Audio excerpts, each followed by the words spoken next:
새해가 밝았습니다. 한국에서는 많은 분들이 새해가 밝으면 바닷가를 찾아갑니다. 이왕이면 해가 가장 먼저 뜨는 동쪽 동해로 찾아가죠. 그 중에 유명한 해돋이를 보는 곳이 정동진이죠. 저곳이 정동진 해인데 여러분 못 가셨더라도 이 해로 만족하시면 좋겠습니다. 많은 분들이 해를 보면서 뭘 하죠? 새해 가장 먼저 떠오르는 해를 보면서 자기의 소원을 빕니다. 다들 새해가 되면 새로운 삶을 살아보려고 결심을 하고 새해에는 좋은 일들이 일어나면 좋겠다라는 소망을 갖습니다. 여러분 2020년 새해를 맞이하면서 어떤 소망이 있으시나요? 2020년 새해를 바라면서 여러분 어떤 소망이 있습니까? 어떤 소망을 하나님 앞에 구하고 싶습니까? 아마 2020년도 잘 사는 것이 우리 모두의 소망 아닐까요? 우리 가족 모두 아프지 않고 건강하게 잘 지냈으면 좋겠다. 사건 사고 없이 무탈하게 한 해를 지냈으면 좋겠다. 내가 하는 일, 하고 있는 일 잘 감당할 수 있었으면 좋겠다. 여기서 그치지 않죠. 우리는 예수 그리스도를 믿는 하나님의 자녀들이니까 하나님 백성으로 잘 살았으면 좋겠다. 예수님의 제자로 내가 잘 살았으면 좋겠다. 이런 사모함, 이런 소망이 우리 가운데 있습니다. 우리가 이렇게 하나님의 백성으로 잘 살고자 하는 마음, 예수님의 제자로서 잘 살고자 하는 마음이 우리 행복한 교회 2020년 표에 담겨 있지요. 2020년 우리의 기도 제목 1순위, 우리의 표가 뭡니까? 주보에 나왔습니다. 아마 들어보셨을 수도 있고요. 따라 해볼까요? 주님께 묻고 순종하는 제자. 주님께 묻고 순종하는 제자.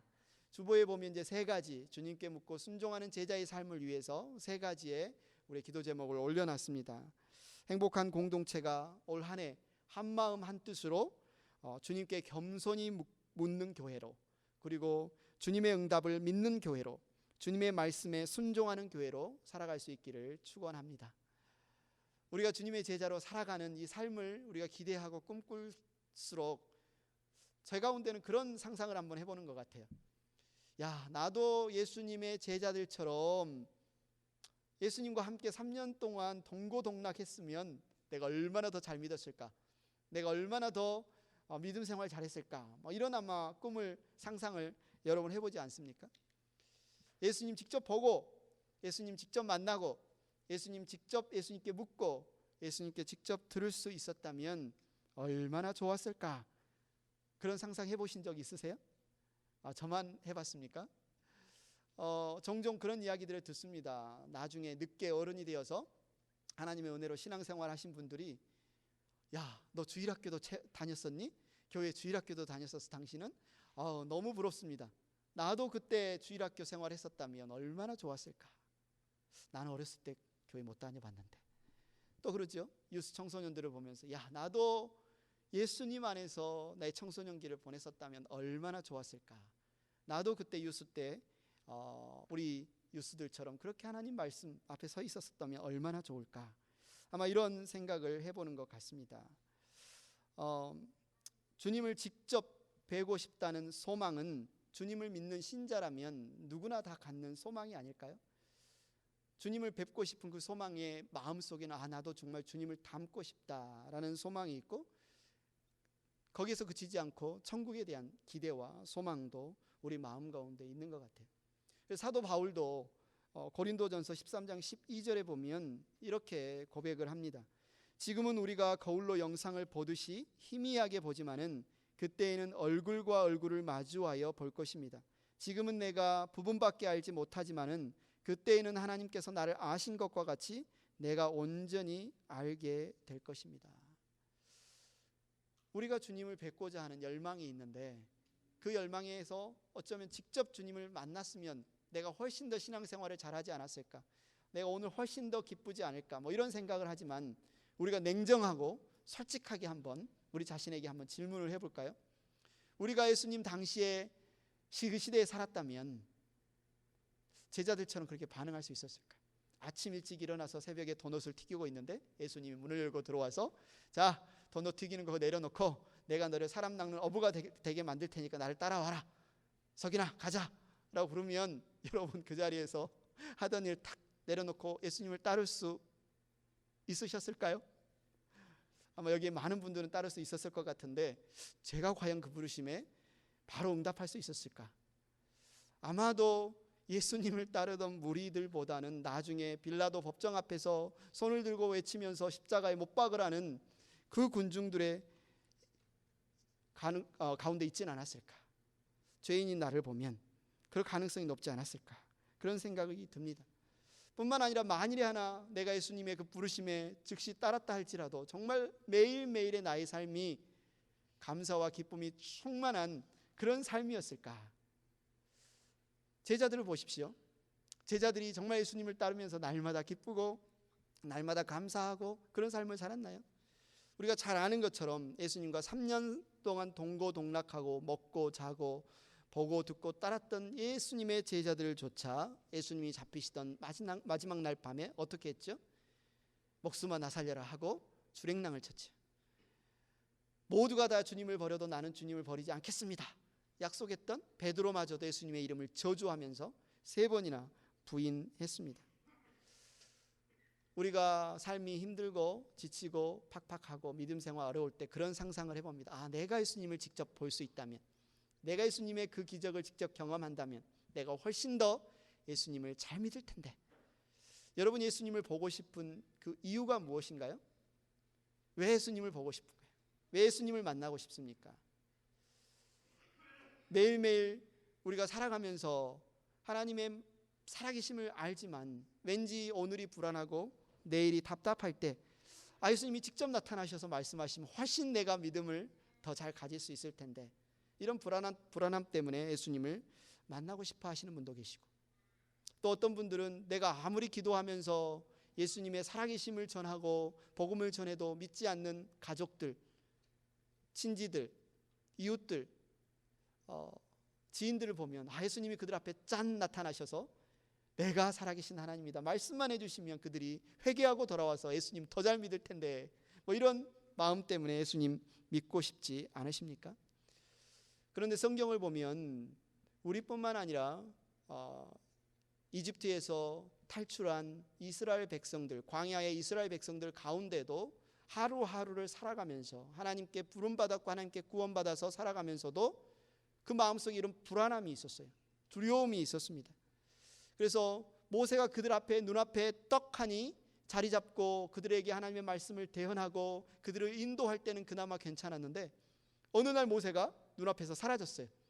시내산에 올라갔습니다. 하루가 지났어요. 이틀이 지나고 사흘이 지나고 오랜 시간이 지나는데도 모세가 나타나지 않는 겁니다. 이집트에서 나와서 광야 한가운데 떡하니 자리 잡고 있는데 지도자라고 하나님이 보내주신 모세가 보이지 않아요. 그들이 어떻게 했습니까? 그들이 아론에게 몰려가서 출애굽기 32장 1절에 보면 이렇게 말합니다. 백성은 모세가 산에서 오랫동안 내려오지 않으니 아론에게로 몰려가서 말하였다. 일어나서 우리를 인도할 신을 만들어 주십시오. 우리를 이집트 땅에서 올라오게 한 모세라는 사람은 어떻게 되었는지 모르겠습니다. 어떻게 이럴 수 있을까? 우리는 종종 그런 의문을 갖습니다. 엊그제까지, 좀 전까지 이집트에서 그 10가지의 하나님의 기가 막힌 재앙을 보면서 구원을 경험한 이들이 아닌가? 넘실대던 그 홍해바다를 하나님이 쫙 가르셔서 마른 땅을 건너게 하신 그 경험을 한 이들이 아닌가? 하늘에서 내리는 만나를 통해서 굶어 죽지 않고 살아가던 그들이 아닌가? 어떻게 하루아침에 얼굴이 이렇게 싹 바뀌고 머릿속에 초강력 지우개라도 있는 것처럼 하나님에 대해서 싹 지워버리고 이렇게 금송아지를 만들어서 이집트에서 우리를 인도한 신이라고 부를 수 있을까? 이런 궁금증을 갖습니다. 정말 그들은 완전히 하나님을 잊어버린 걸까요? 하나님이란 존재 자체를 그냥 완전히 지워버린 것일까요? 그들은 눈앞에 보이지 않으므로, 그들은 불안했기 때문에, 그들의 눈앞에 보이는 것은 광야고 끝없이 펼쳐진 광야고, 그들의 눈앞에 보이는 것은 수백만의 사람들이 매일매일 먹을 것과 매일매일 마실 것과 입을 것을 구해야 되는 그런 삶의 여정 가운데 그들은 불안했기 때문에, 두려웠기 때문에 이렇게 한 거 아닐까요? 저와 여러분 역시도 우리가 새해가 밝아서 기쁘고 즐겁고 새해 복 많이 받으시라고 덕담도 했지만 내일이 불안하지 않습니까? 내일이 두렵지 않습니까? 우리가 하루하루 살아가면서 무슨 일이 일어날까 도대체 불안하기도 하고 두렵기도 합니다. 이스라엘 백성들은 눈에 보이지 않는 하나님을 믿지 못하고 불안해서 눈에 보이는 금송아지를 만들었습니다. 출애굽기 32장 4절에 보면 그 금송아지를 떡하니 만들어 놓고 이렇게 말하지요. 아론이 그들에게 그것들을 받아 녹여서 그 녹인 금을 거푸집에 부어 송아지 상을 만드니 그들이 외쳤다. 이스라엘아, 이 신이 너희를 이집트 땅에서 이끌어낸 너희의 신이다. 이들은 무엇을 구하는 거예요? 눈에 보이는 것을 구하는 겁니다. 우리는 눈에 보이는 하나님을 원한다. 우리는 눈에 보이는 신을 원한다. 모세가 그들의 눈앞에 보이지 않게 되자 그들은 바로 우상, 송아지 우상을 만들어서 이것이 우리를 이집트에서 인도해낸 신이다 라고 부르고 있습니다. 하나님은 모든 것을 살피시고 모든 것을 아시는 분이시죠. 그분이 시내산에서 모세와 이야기하고 있다가 모세에게 이야기합니다. 32장 10절입니다. 이제 너는 나를 말리지 말아라. 내가 노하였다. 내가 그들을 쳐서 완전히 없애버리겠다. 그러나 너는 내가 큰 민족으로 만들어주겠다. 이스라엘 백성이 하나님을 배신하고 반역해서 송아지 우상을 만들어 놓고 그 앞에 절하고 춤추고 먹고 마시면서 우상을 숭배하는 그 모습을 하나님이 보시면서 지금 모세에게 이렇게 말씀하시는 거예요. 그런데 여러분, 왜 이렇게 모세에게 말씀하셨을까요? 이스라엘의 배신과 반역 앞에 바로 그냥 단숨에 이스라엘 백성들을 불살라 버릴 수도 있잖아요. 그냥 멸하실 수도 있잖아요. 그런데 그렇게 하지 않고 굳이 지금 모세에게 내가 이들을 멸하겠다 이렇게 말씀하시는 걸까요? 여기에는 바로 하나님의 마음이 담겨 있습니다. 이스라엘 백성의 연약함도 알고 그들의 불안도 알고 두려움 아시는 하나님께서 지금 모세를 하나님 앞에 무릎 꿇고 이들을 위해 중보하고 기도하라는 그 부르짖음의 자리로 하나님이 지금 초청하고 계시는 겁니다. 모세가 어떻게 했습니까? 모세는 하나님 앞에 바로 무릎 꿇습니다. 부르짖어 기도합니다. 바로 그 자리는 하나님이 모세가 서기를 간절히 바라셨던 바로 그 자리예요. 모세가 뭐라고 기도합니까? 33장 13절 그러시다면 제가 주님을 섬기며 계속하여 주님께 은총을 받을 수 있도록, 무엇을 받을 수 있도록? 은혜를 받을 수 있도록 부디 저에게 주님의 계획을 알려주십시오. 주님께서 이 백성을 주님의 백성으로 선택하셨음을 기억하시기 바랍니다. 15절에 주님께서 친히 우리와 함께 가지 않으시려면 우리를 이곳에서 떠나올려 보내지 마십시오. 주님께서 우리와 함께 가지 않으시려면 주님께서 주님의 백성이나 저를 좋아하신다는 것을 사람들이 어떻게 알 수 있겠습니까?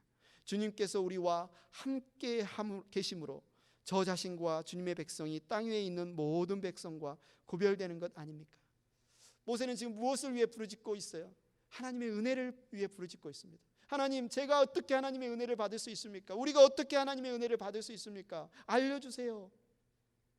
하나님이 우리에게 약속하신 젖과 꿀이 흐르는 땅으로 인도하시겠다는 약속, 하나님이 우리 하나님이 되고 우리가 하나님이 백성이 되겠다는 그 약속, 하나님이 우리와 함께 하시지 않으면 이루어질 수 없습니다. 하나님이 우리와 함께 하심으로 그 약속을 이루어 주십시오. 그렇게 구하고 있어요. 그런데 그거 아십니까? 이 기도는 하나님이 간절히 바라시던 기도예요. 하나님은 모세를 이 기도의 자리로 초청하시기 전에 이미 네가 구하기만 하면 내가 너와 함께 하겠다. 내가 너희와 함께 하겠다. 내가 너에게 은혜를 베푸시겠다. 이 마음을 가지고 지금 모세를 이 기도의 자리로 초청하시는 겁니다. 17절에 그래서 하나님 뭐라고 말씀하세요? 모세가 아버지께 하나님께 부르짖어 기도할 때 이렇게 말씀하십니다. 주님께서 모세에게 말씀하셨다. 내가 너를 잘 알고 또 너에게 은총을 베풀어서, 은혜를 베풀어서 네가 요청한 이 모든 것을 다 들어주마. 모세는 점점 더 하나님의 함께하심에 대한 사모함과 하나님의 임재에 대한 열망으로 간청하여 부르짖습니다. 18절에 기도합니다. 저에게 주님의 영광을 보여주십시오. 저에게 주님의 영광을 보여주십시오. 이 간절한 간구에 하나님께서 어떻게 응답하십니까? 하나님은 모세가 이 사모함을 갖기를 원하셨고, 이 하나님과 함께하기를 구하는 이 마음을 갖기를 원하셨고, 그 마음을 갖고 하나님 앞에 구했을 때 19절에 이렇게 응답하십니다. 같이 읽겠습니다. 19절 시작. 내가 나의 모든 영광을 내 앞으로 지나가게 하고 나의 거룩한 이름을 선포할 것이다. 나는 주다. 은혜를 베풀고 싶은 사람에게 은혜를 베풀고 불쌍히 여기고 싶은 사람을 불쌍히 여긴다. 하나님은 간절히 그들에게 은혜를 베풀기를 원하고 그들을 불쌍히 여기를 원하고, 그래서 모세를 중보자로 세워서 중재자로 세워서 부르짖어 기도하게 하고 그가 기도할 때 기쁘게 그 기도에 응답하신 것이지요. 하나님은 친히 모세의 기도에 응답하셔서 모세 앞을 지나갑니다. 그런데 이 말씀 부분을 보면 어떻게 지나가세요? 모세를 바위 틈에 숨기시고 모세 뒤쪽에서부터 이렇게 앞으로 지나가셔. 모세가 하나님의 얼굴을 보는 게 아니라, 얼굴의 영광을 보는 것이 아니라 하나님의 등의 영광만 볼 수 있도록 그렇게 지나가세요. 왜 그러냐고 그 밑에 설명이 나와 있는데, 하나님은 너무나 거룩하셔서 죄인인 인간이 하나님을 보고는 살아남을 수 없기 때문에 하나님이 은혜를 베푸시면서도 또 은혜를 베푸셔서 그분의 등만 보게 하십니다. 그런데 하나님의 이 영광의 등만 보았는데도 모세의 얼굴에는 엄청난 광채가 빛나는 거예요. 하나님의 영광의 광채가 빛나는 거예요. 그래서 백성들이 모세의 얼굴을 똑바로 쳐다볼 수가 없어서 얼굴에 수건을 씌우는 장면이 나옵니다. 사도 요한은 바로 이 장면, 모세가 하나님께 간청했더니 하나님의 영광을 모세에게 보여주셨던 이 장면을 떠올리면서 오늘 우리가 읽은 본문 14절을 말하고 있습니다. 우리 14절을 다시 한번 읽겠습니다. 시작. 그 말씀은 육신이 되어 우리 가운데 사셨다. 우리는 그의 영광을 보았다. 그것은 아버지께서 주신 외아들의 영광이었다. 그는 은혜와 진리가 충만하였다. 이 얼마나 놀라운 은혜입니까? 이 얼마나 놀라운 소식입니까? 모세가 그렇게 간청하여서 하나님의 영광을 보여달라고 구했을 때 하나님이 보여주셨던 그 영광을 하나님이 직접 그 아들을 보내셔서 그 아들 안에 하나님의 영광을 담아놓고 그 영광 안에 하나님의 은혜와 진리가 충만하게 놓고 우리로 그 영광을 보게 하신 겁니다. 우리로 그 영광을 누리게 하신 거예요. 오늘 말씀에 보니까 그 외아들의 영광 안에는 은혜와 진리가 충만했다라고 말하고 있어요.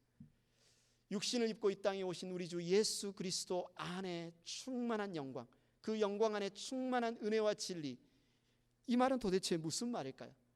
은혜와 진리가 충만했다는 말은 도대체 무슨 뜻일까? 우리는 교회에서 은혜, 진리라는 말을 많이 합니다. 그런데 이 구절에서 쓰인 은혜와 진리를 우리가 잘 이해하기 위해서는 출애굽기 34장 6절 모세가 하나님의 영광을 보았던 그 장면으로 다시 돌아가 봐야 합니다. 하나님께서 모세에게 영광을 보여주신 이후에 다시 이스라엘 백성을 품으시고 용서하시고 그들에게 강림하셔서 하나님의 율법 10계명을 전해주시면서 이렇게 선포하십니다. 34장 6절입니다. 같이 읽겠습니다. 시작. 나 주는 자비롭고 은혜로우며 노하기를 더디하고 한결같은 사랑과 진실이 풍성한 하나님이다. 하나님이 율법을 주시면서 말씀을 주시면서 10계명을 주시면서 자신이 누구이신 것을 모세와 백성들에게 계시해 주시는 거예요. 알려주시는 거예요. 너희는 내가 누군 줄 아느냐? 나 주는 자비롭다, 은혜롭다, 노하기를 더디한다, 한결같은 사랑과 진실이 풍성한 하나님이다. 여기에서 말하는 사랑과 진실이 풍성한 하나님이라고 말할 때 사랑과 진실이 바로 예수님 안에 충만했던 그 은혜와 진리를 말하는 거예요. 그 사랑과 진실이 풍성하신 하나님이 육신을 입고 이 땅에 은혜와 진리가 풍성한 모습으로 우리를 찾아오셨다. 그것을 오늘 본문은 지금 말씀해 주고 있습니다.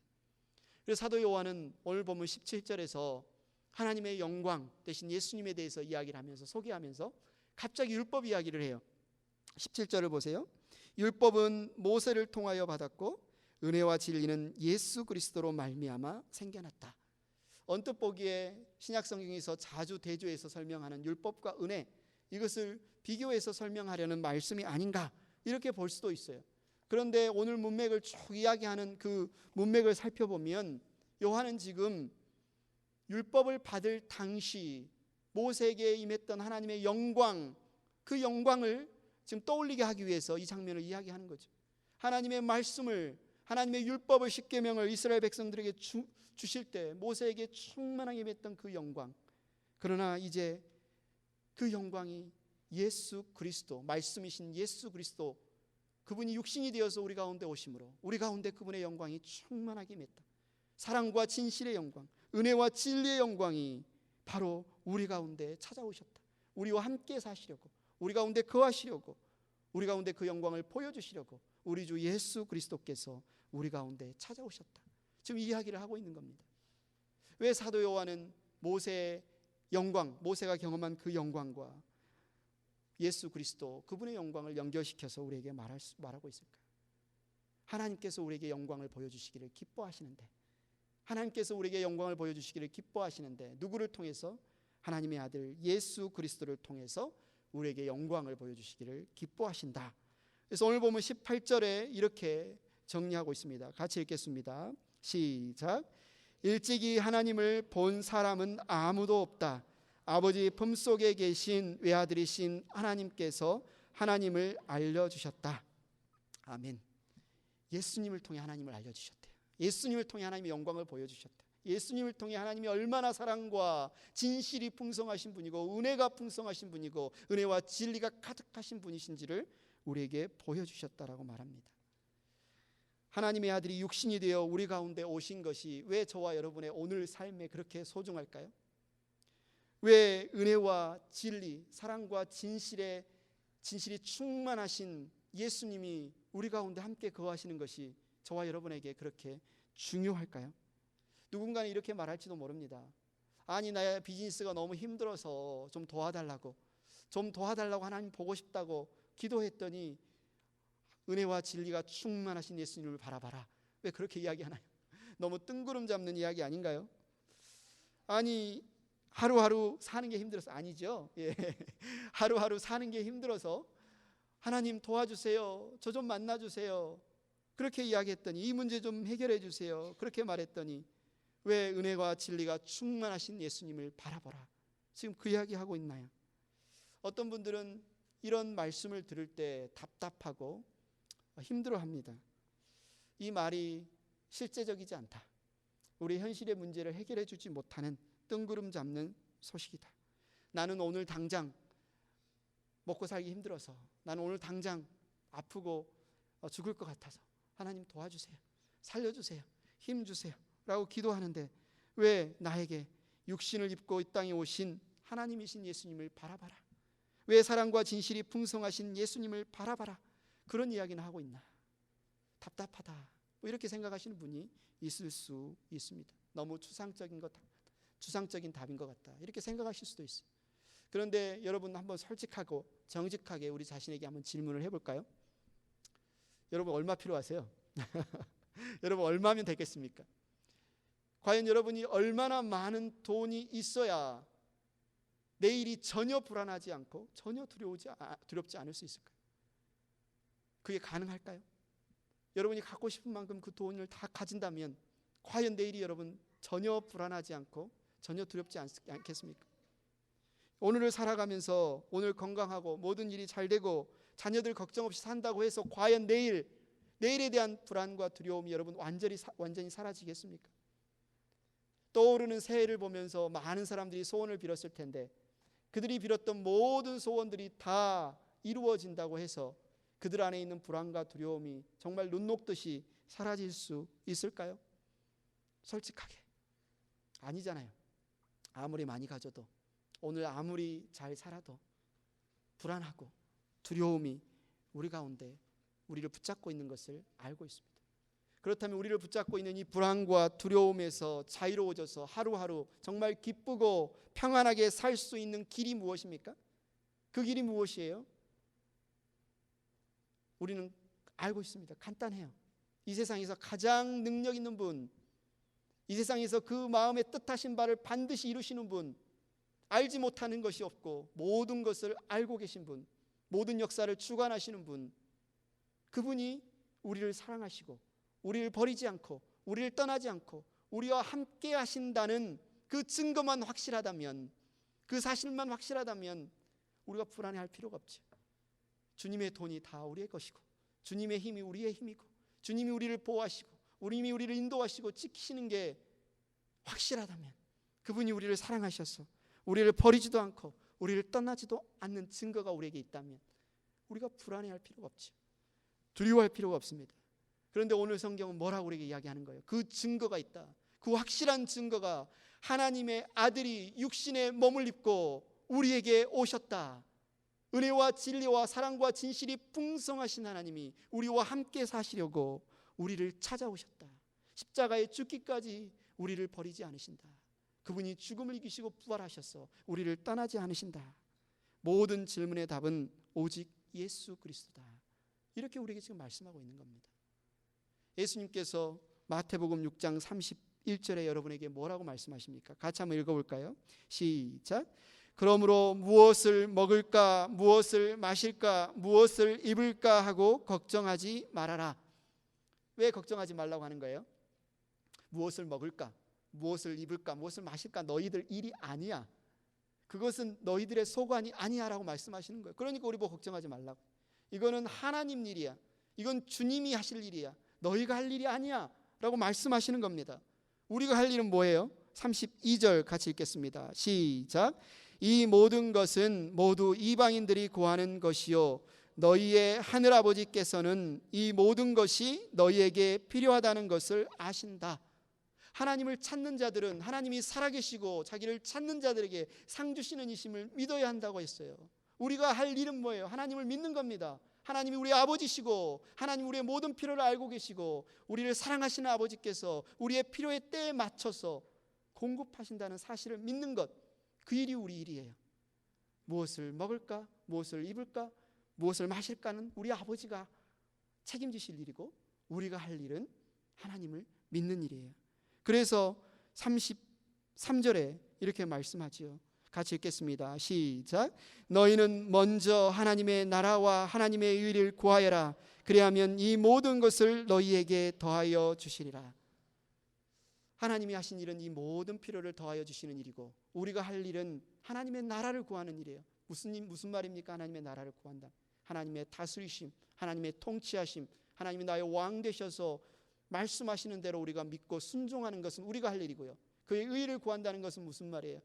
죄가 아닌 하나님 안에 구하는 것, 하나님과 연결되어져서 그분을 따라 사는 것, 이게 우리가 할 일이고 하나님이 하실 일은 우리가 무엇을 먹을지, 우리가 무엇을 입을지 우리의 필요를 아셔서 때에 맞춰서 우리에게 공급하시는 일은 하나님이 하시는 일이다라고 말씀하고 계십니다. 예수님께서 우리와 함께 사시기 위해서 우리를 찾아오셨어요. 우리가 예수님을 보고 우리가 예수님을 믿고 우리가 예수님께 묻고 예수님께 듣고 예수님을 따라 살아가도록 예수님께서 우리를 위해 행하신 모든 것들을 선물로 받아서 은혜로 받아서 마음껏 그것을 누리며 살도록 우리에게 찾아오셨어요. 우리가 할 일이 뭐라고요? 선물 받고 에브리데이 크리스마스 선물 받고 감사하면서 기뻐하면서 주님 안에서 누리면서 사는 것, 그게 바로 우리의 일이다. 그렇게 성경은 지금 말하고 있습니다. 여러분 혹시 백문일답이라고 들어보셨나요? 백문일답, 한자인데 백문, 100가지 질문을 해도 일답, 답은 하나다.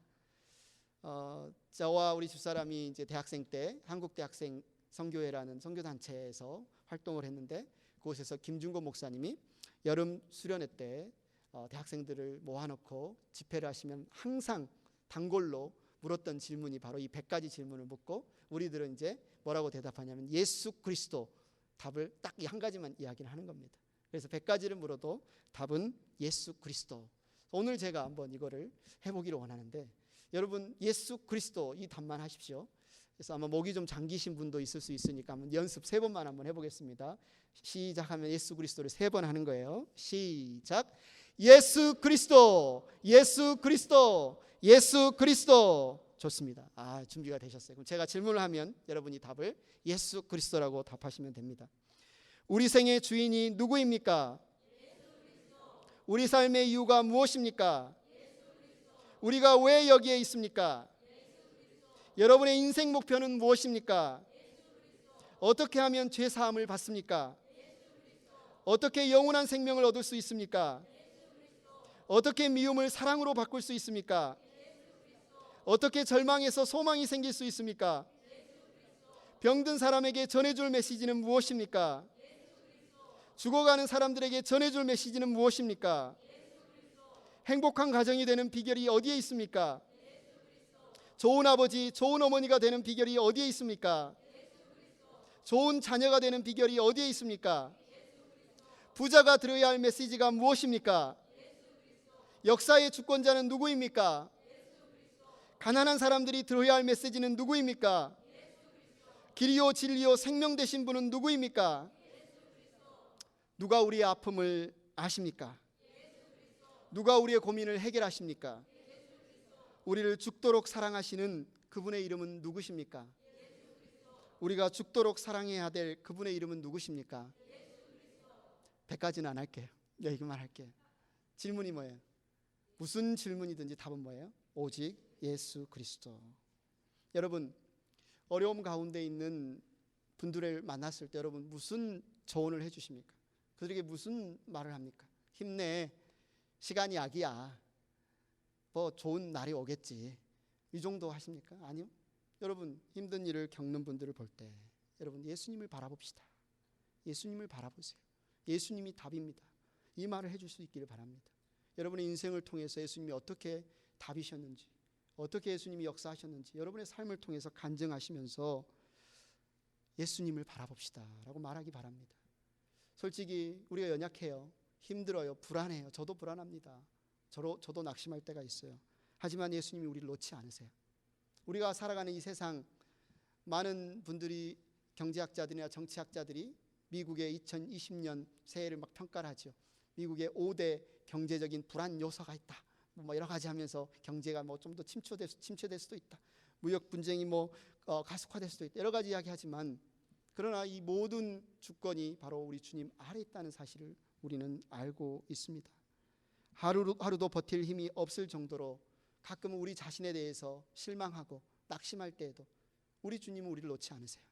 우리를 떠나지 않으십니다. 유럽에서 전쟁이 일어났을 때 한 여인이 이 전쟁터를 피해 피난 가는 피난민이 되었어요. 그런데 여인이 혼자 가지 않고 한 손에 8살짜리 여자아이를 데리고 같이 피난을 갑니다. 계속 걷고 또 걸어서 1127km를 걸었어요. 1127km를 걸어서 전쟁터를 벗어나 안전한 지대에 도착할 때까지 여인 손을 꼭 잡고 여자아이가 절대로 손을 놓지 않고 그곳까지 갑니다. 그 안전지대에 도착해서 보니 여자아이의 손에는 온갖 상처와 피가 나고 껍질이 벗겨지고 상처가 가득합니다. 손을 펴서 보니 그 손바닥에도 짓무르고 상처 입고 피가 나면서 손을 잡으면 얼마나 아팠을까, 얼마나 쓰라렸을까, 얼마나 고통스러웠을까 느껴질 만큼 그렇게 상처들이 많습니다. 이 여자아이는 그런데도 왜 이 여인의 손을 놓지 않았을까요? 그냥 손을 잡은 게 아니죠. 생명줄을 잡은 겁니다. 내가 이 생명줄을 놓으면 난 죽을 수밖에 없다. 내 이 생명줄을 놓으면 나는 죽을 수밖에 없다. 그래서 아파도 놓을 수 없었던 거예요. 행복한 교회 성도 여러분, 새해가 밝았습니다.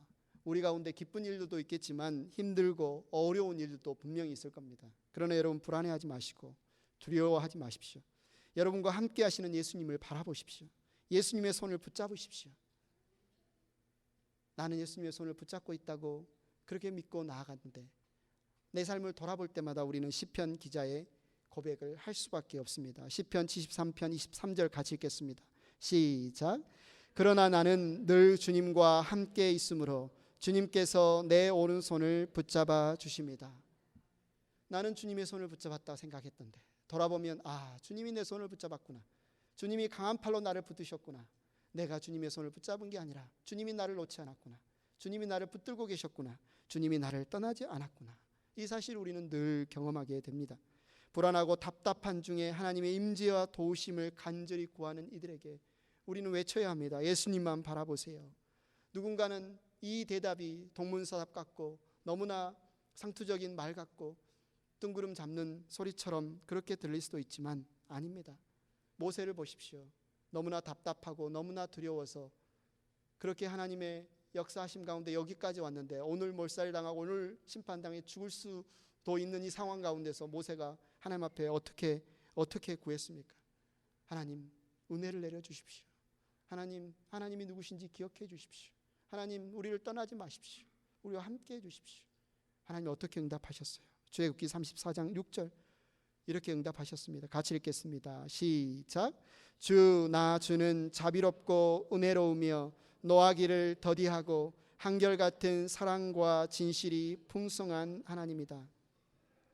하나님께서 모세에게 영광을 보여주시고 쓰러져 있던 모세를 일으켜 세우시고 이스라엘 백성들을 용서하시고 그들을 다시 품어주시고 그들에게 말씀해 주시고 그들을 젖과 꿀이 흐르는 땅으로 인도해 주신 것을 우리는 잘 알고 있습니다.